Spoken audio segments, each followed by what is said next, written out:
Now, if you'll excuse me, I'm gonna go play with some big cans of my own. Oh, sir? Hello YouTube, my name is Kitsunero and today we are watching a big requested video. The most gangster beverage company on earth, Arizona Tea by the Fat Files. But before we get into the video, I just wanted to mention we have a new sponsorship. Well, not a sponsorship, a partnership. Are you in need of a shower? Well, now you can wash up using Kitsu's cheeky partnership. Thanks. Use code Kitsunero for 10% off. Wow, chat is doing the work for me, thanks. Thank you, chat. Thank you. Also, KoAlan, cut this properly, okay? Thanks. That's much. Alright, this is easily the most requested business for me to look into. Well, Today we're talking about Arizona Tea, and I think the reason so many people have requested this is fairly obvious. Clearly, Arizona is up to something, selling these giant cans of tea for are they? 99 cents, which... Well, they're really expensive over here. There's no way. How much does Arizona Tea cost over here? I'm pretty sure that costs like $3 now. Actually, $1.29. $1.50. Wait. Well, where did I buy it for €3? I got scammed.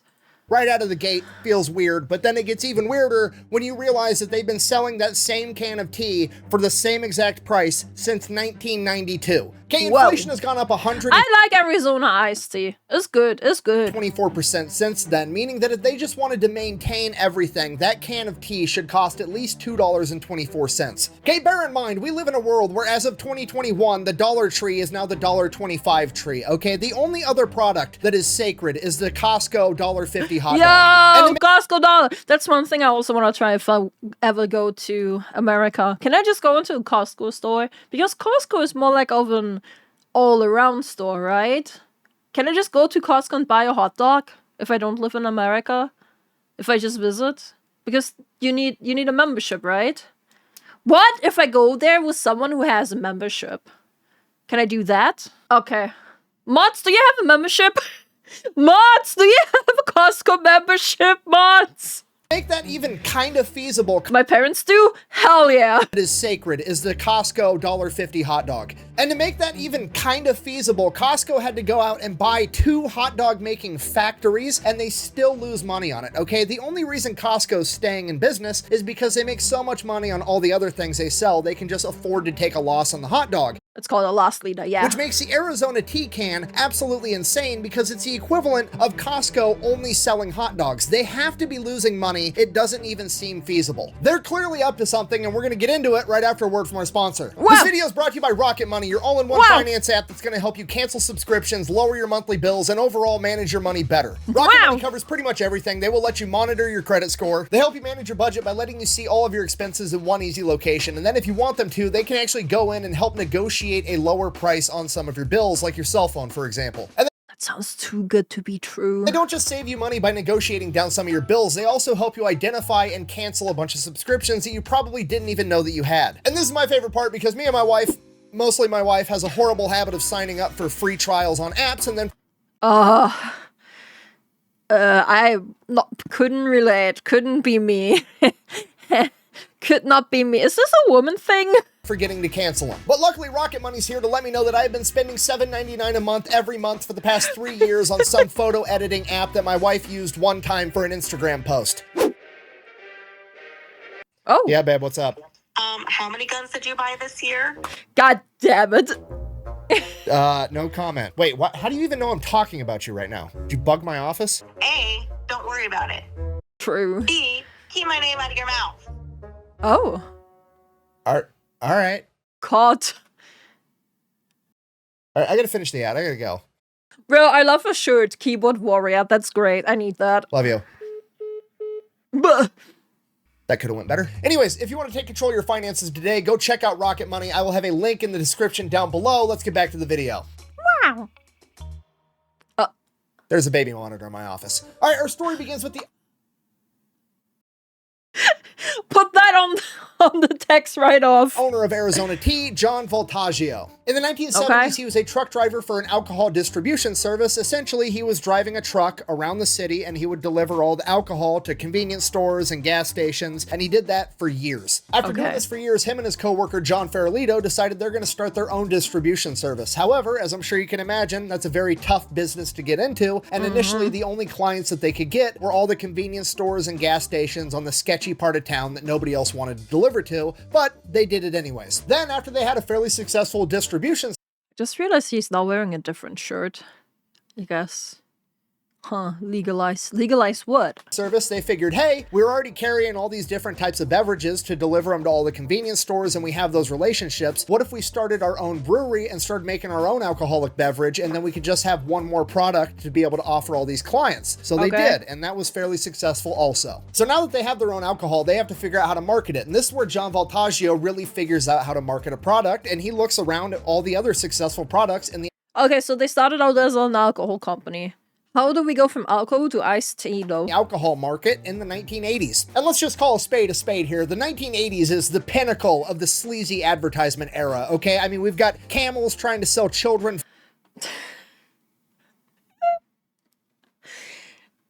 Yeah.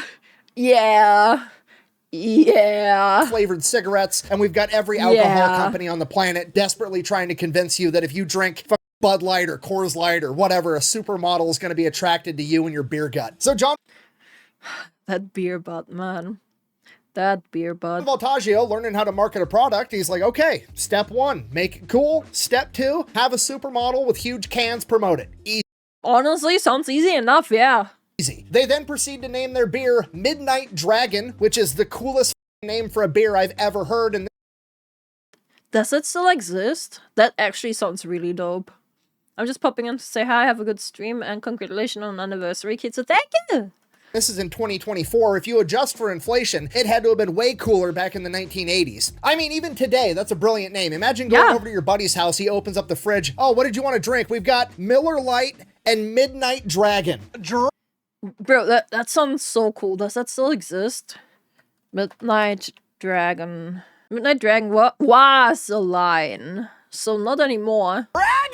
I mean, at that point, you could literally be a Miller Lite guy, and you're still gonna try at least one Midnight Dragon. You have to. So, step 1, make it cool. Check. Step 2, make it sexy, right? Sex sells. I present to you their first ever advertisement, a beer poster of a model in red lingerie holding a 40 of...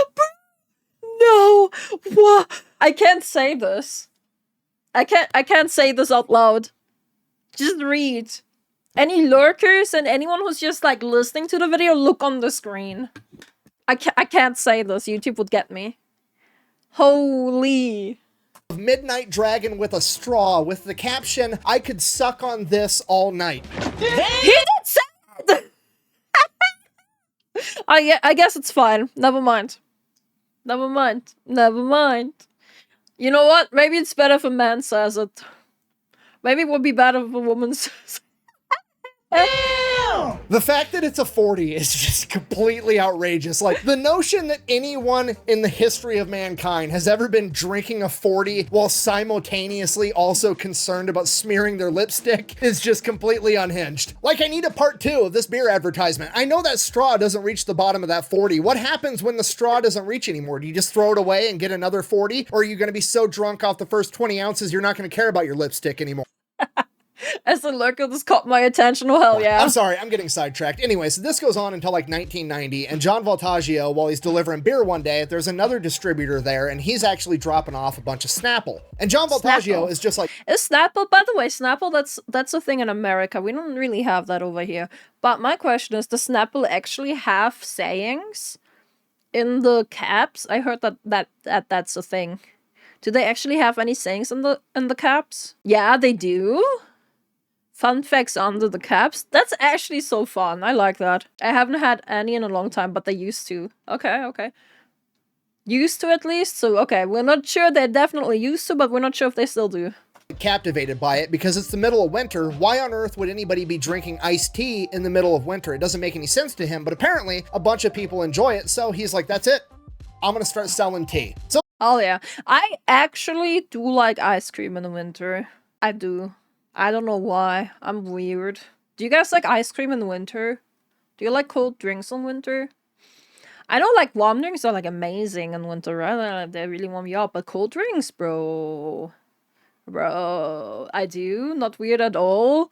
I see a lot of you guys do too. Hell yeah. the first thing Dawn has to figure out is the proposition. Oh. Position, right? Why would anybody drink his tea over Snapple? Snapple's already an established brand. So he starts to thinking on how he's going to set himself different, how he's going to set himself apart, how he's going to be better. Now, I'm just guessing, but I'm assuming at this point he refers back to all of his experience, all of his knowledge, all of the lessons that he's learned from marketing and distributing beer over the past decade. And when you distill all that knowledge down, he knows that you have to make it cool and you have to make it sexy, right? Because sex sells. The problem is iced tea isn't exactly an adult beverage. There might be a lot of kids drinking this beverage too, and sell it to the kids too. Having some model with huge cans marketing it might be a little aggressive for something that children might be drinking, and then it hits it. Fair enough. Huge cans. We'll get rid of the model and just keep the giant cans. Okay. Wait a minute. Wait a minute. Are we still talking about the same thing? Hold on. Wait a minute. Now, like the textbook business term for this strategy is called a value proposition. Basically, he's decided that Snapple is 16 ounces and it costs like, I don't know, $1.29, whatever it costs. He's coming in and he's like, cool, I'm going to sell more. I'm going to sell 23 ounce cans and I'm going to sell it for less. I'm going to sell it for 99 cents. That's the value. I'm going to just translate that for non-American people. 23 ounce in milliliters. That is 690 milliliters. And 16 is 473 millimeters. There you go. Proposition. You're on some photo editing app that my wife used. No! Sell it for less. I'm going to sell it for 99 cents. That's the value proposition. You're going to get more for less. Okay, that's what a textbook's going to tell you, but I'm dubbing this the big can strategy, right? Because we've seen this time and time again, okay? Think about Monster Energy. Monster Energy was not the first energy drink to ever hit the market. That was Red Bull. Monster Energy just came along and was like, oh, hey, Red Bull's only selling these little 8-ounce cans of energy drinks. What if I doubled the size and sold 16-ounce cans and gave That's genius. Gave it an even cooler logo. Boom, multi-billion-dollar business right out of the gate. And you know, the kicker with that, one of the top executives that helped initially launch Monster and market it was a top-level executive at Arizona previously, so he knew exactly what he was doing with the big can strategy. In Don Voltaggio's own words, his marketing strategy is, and I quote, put tea in a big can and paint it pretty. Okay? Sounds about right. If you learn nothing else from this video, just remember, people like big cans. Uh-oh. Did you say my name? No, why? You said big cans. Yeah? Well, that was my nickname in high school. What? Yeah, I didn't tell you that story? No. Yeah, so it all happened back in 2009. I was a freshman, and so all these boys were just like, all of them like, hey.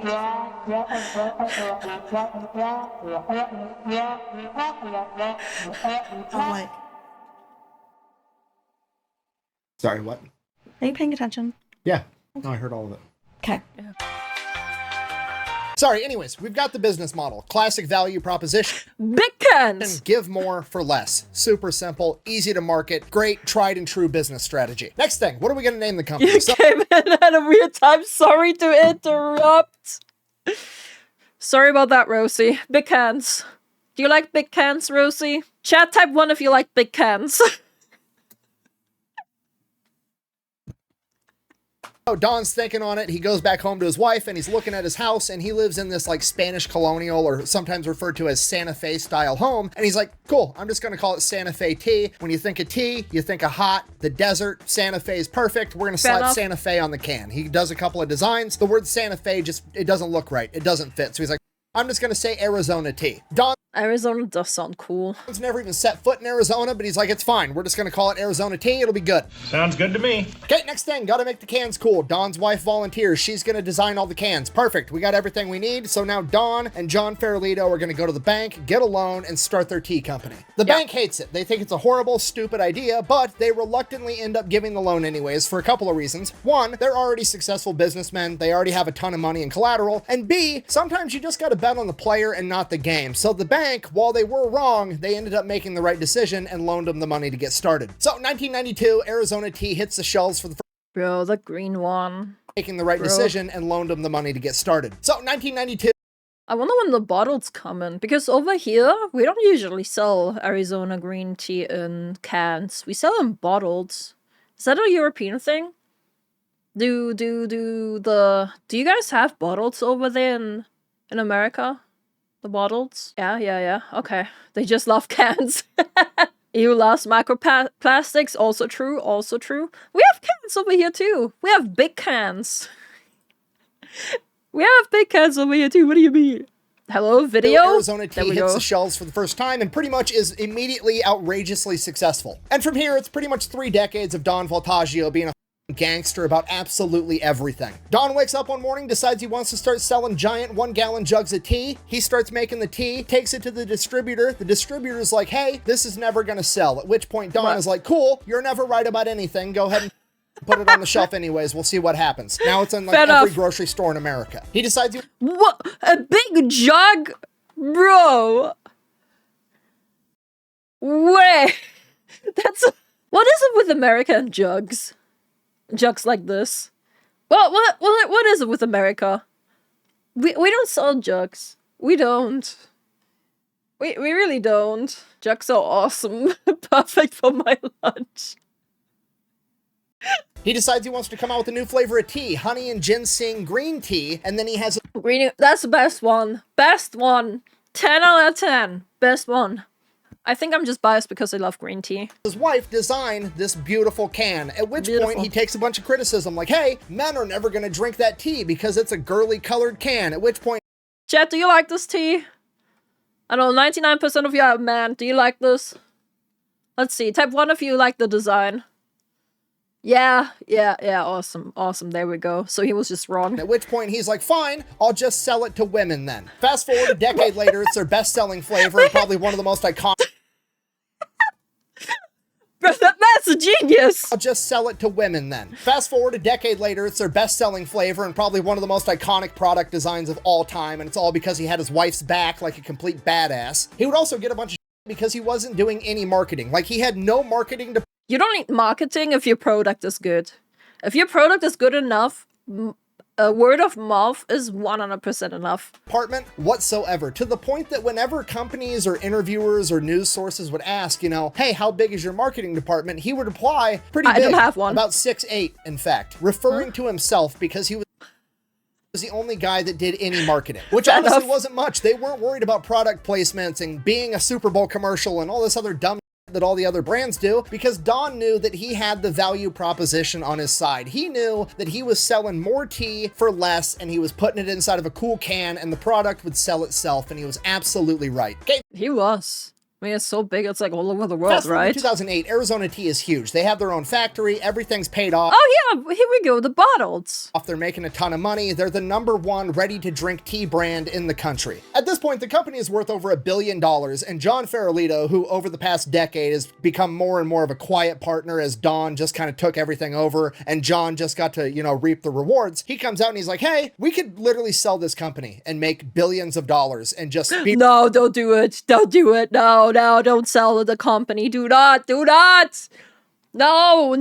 that's always bad. Don't do it. Retired billionaires that wake up and do whatever we want all day, every day. We should sell the company. To which Don was like, no, absolutely not. I'm not selling this company because if I sell this company, what are my sons going to do? Both his sons were his top-level executives with him, literally his right and left-hand man, and he knew that if he sold out, he wasn't going to get to hang out with his sons because every single day, Don Voltaggio has a 2-hour family-style lunch with both of his sons and his wife inside of his big office in his factory. Okay, just so we're all on the same Giga Chad page, Don Voltaggio could have cashed out and been a billionaire with a fucking B and said, nah.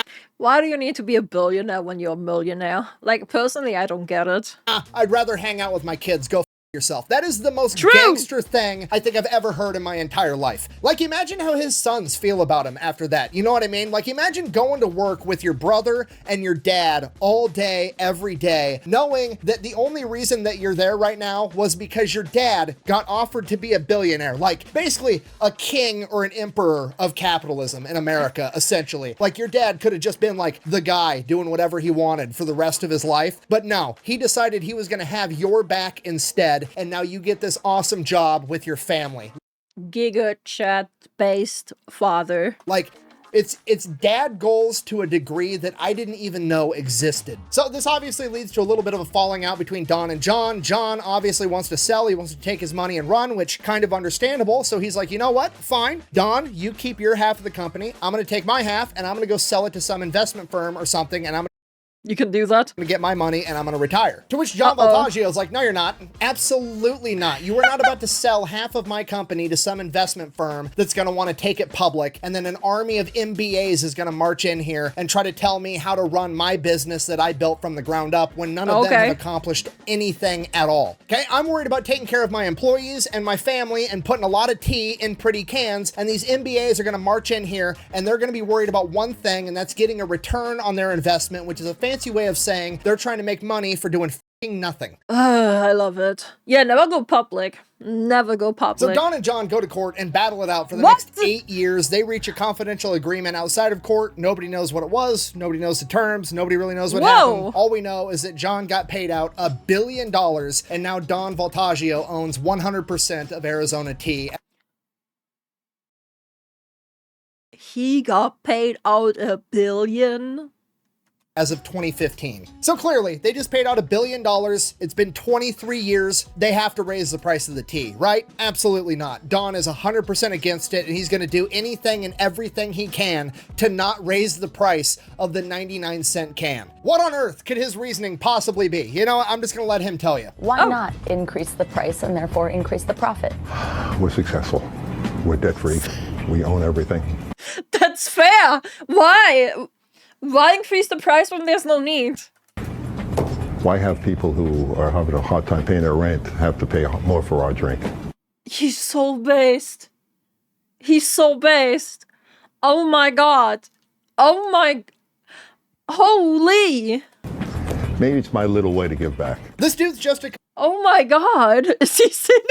complete gangster. I don't know what else to tell you. That dude literally has woken up every day for the past 3 decades and just told inflation to go itself. He's literally the only multi-billion-dollar CEO that came out and was like, you know what?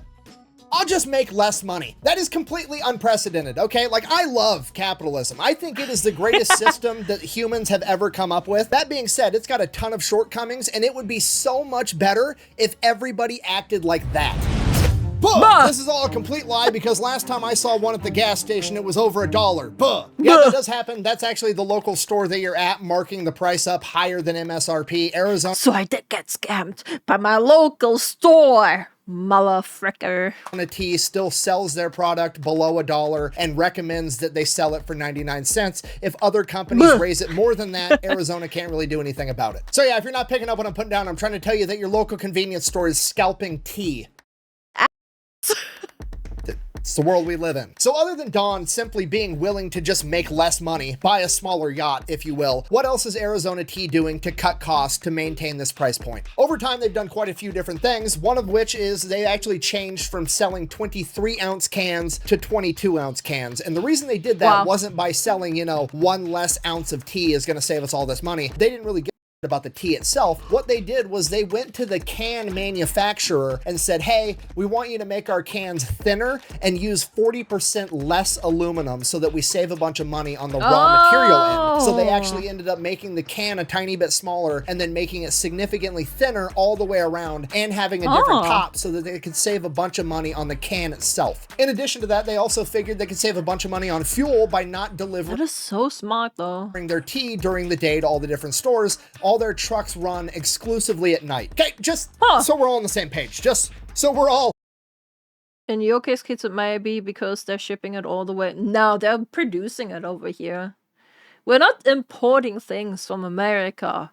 They usually have companies over here in Europe that create it and then it's distributed across Europe. Hearing what I'm saying. In order for Arizona Tea to maintain their cheap price point for the rest of us, they're also going to make us suffer by reducing the amount of traffic. This might be my favorite company on the planet. They need to add that to the marketing, honestly. Big cans, pretty, there's less traffic, okay? It's a trifecta. Okay, do you understand? And how crazy that is? Like, before, they were just saving you money. But now, in order to keep saving you money, they're also being forced to save you time, okay? It violates the laws of physics somehow. It has to. Damn, Neil deGrasse Tyson! How are you doing that? It's physics, Terry. Wait, I've never seen that.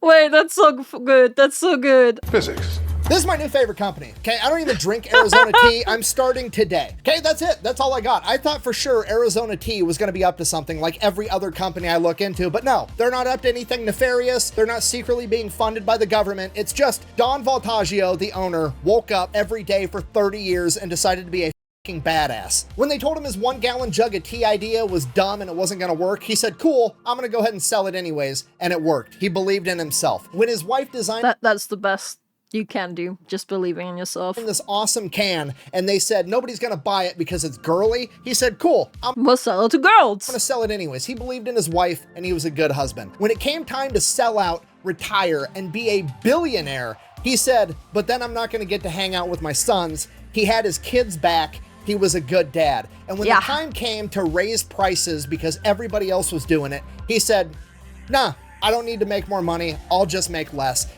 He's such a great man. Bro, we really don't have that anymore. People like that. It's really become a rarity. Just a true family man, yeah. Yeah. He was a good person. And despite all of that, Yeah, good despite person. the fact that he did everything wrong and he put money last as the business owner and the guy running the show, he still ended up being a billionaire worth over $6 billion. And more importantly, he gets to have lunch with both of his boys every single day, which is something I don't think any other billionaire can say. And in a lot of ways, that probably makes him the richest man on earth. So True. in my opinion, that's the key to Arizona Tea's success. Don't chase the money, chase the goal. The money will come after. Even if the goal is something as simple as putting a lot of tea in a big can and making it pretty. Thank you for watching. Best way to support the channel is go buy some merch over at thefatelectrician.com. That's what the shirt says. Wait. Get pretty. Thank you for watching. Best way to support the channel is go Look at that. Legalize. buy some merch over at thefatelectrician.com. Quack bang. Out. Yeah, gigabase. Now, if you'll excuse me, I'm going to go play with some big cans of my own. Oh. Sir? Hannah! What are you doing?